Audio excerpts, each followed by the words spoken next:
आज हम बात करेंगे ओवर एक्टिव यूरिनरी ब्लैडर पे। पेशेंट्स हमारे पास इस कंप्लेंट से आते हैं कि उनका यूरिन पर से कंट्रोल खत्म हो गया है, कम हो गया है, या वॉशरूम जाते जाते उनको ड्रिपिंग हो जाती है, उनके कपड़े खराब हो जाते हैं, उनका यूरिन लीक हो जाता है। आज हम इसकी वजूहात पे बात करेंगे, इसकी क्या सिम्टम्स हैं उस पर बात करेंगे और इसका हल क्या है उस पर बात करेंगे। सबसे पहले इसकी वजूहात पे बात करते हैं तो जो सबसे मेन चीज जो इसको प्रेसिपिटेट करती है ओवर एक्टिव ब्लैडर को, वो है एज। जैसे ही पेशेंट अपना 55-60 का फिगर क्रॉस करता है, बोथ मेल्स एंड फीमेल्स इनमें ये इशू कॉमन आने लग जाता है। मेल में इसकी आम वजह जो है वो बीपीएच है, यानी बिनाइन प्रोस्टेट हाइपरप्लेजिया, जिसमें मेल के प्रोस्टेट का साइज बढ़ जाता है और फिर उसके जो प्रेशर इफेक्ट है वो ब्लैडर पे पड़ते हैं, जिसकी वजह से ओवर एक्टिव ब्लैडर का इशू आता है। इसी तरह फीमेल में पोस्ट मेनोपॉज फीमेल में एस्ट्रोजन की डेफिशिएंसी हो जाती है, इसकी वजह से उनको बार बार अर्ज फील होती है यूरिनेशन की। इसके अलावा नर्व डैमेज है, यानी जो नर्व आपके ब्लैडर को सप्लाई कर रही है वो किसी भी वजह से डैमेज हो जाए, उसकी वजह से यूरिनरी ब्लैडर जो है वो ओवर एक्टिव हो जाता है। इसके अलावा ओबेसिटी या ओवरवेट, अगर कोई पेशेंट ओवरवेट और ओबीस है तो उसमें भी ये इशू आ सकता है। इसके अलावा चंद एक ऐसी मेडिसिन है जिनकी वजह से ओवर एक्टिव ब्लैडर का इशू आता है। इसके अलावा अगर कोई पेशेंट अल्कोहलिक है, यानी वो अल्कोहल का इस्तेमाल कर रहा है या कैफीन का ज्यादा इस्तेमाल कर रहा है, जिसमें चाय, कॉफी और जो कैफिनेटेड ड्रिंक्स हैं, तो उनमें भी ओवर एक्टिव ब्लैडर का इशू आ सकता है। इसके अलावा एब्डोमिनल ट्रॉमा है।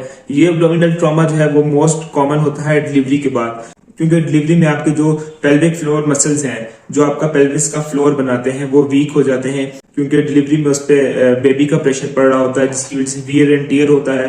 तो देखा गया है कि जो पोस्ट डिलीवरी जो फीमेल्स होती हैं उनमें भी ओवर एक्टिव ब्लैडर का इशू आता है, यानी उनका भी यूरिन पे कंट्रोल नहीं रहता।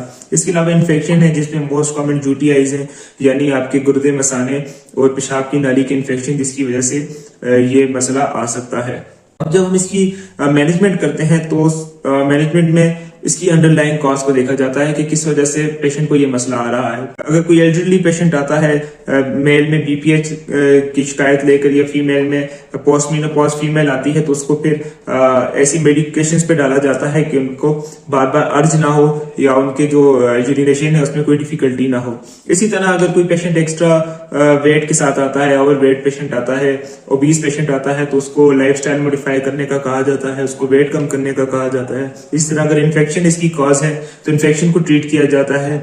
देखा यह गया है कि कुछ पेशेंट्स में ये साइकोलॉजिकल भी होता है, जिसमें ओसीडी सरफेरेस्ट है, यानी ऑब्सेसिव कंपल्सिव डिसऑर्डर, जिसमें आपको किसी काम को बार बार करने की अर्ज होती है। इसी तरह यूरिनेशन की भी आपको बार बार अर्ज होती है और इसका एक प्रॉपर साइकेट्रिस्ट के पास ट्रीटमेंट करवाना पड़ता है।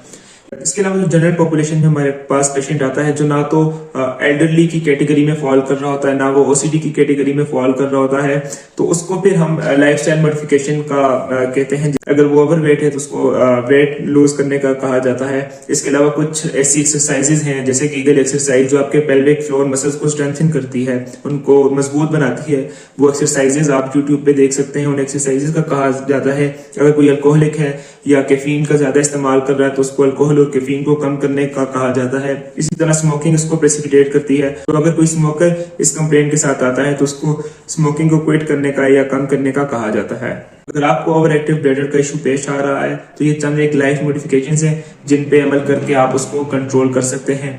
अगर एक्सरसाइजेस वगैरह के बावजूद आपको ये मसला मुस्तकिल रहता है तो आप किसी भी मसनद यूरोलॉजिस्ट यानी गुर्दे मसाने के डॉक्टर के पास जाके मशवरा ले सकते हैं और इसका इलाज करवा सकते हैं। शुक्रिया।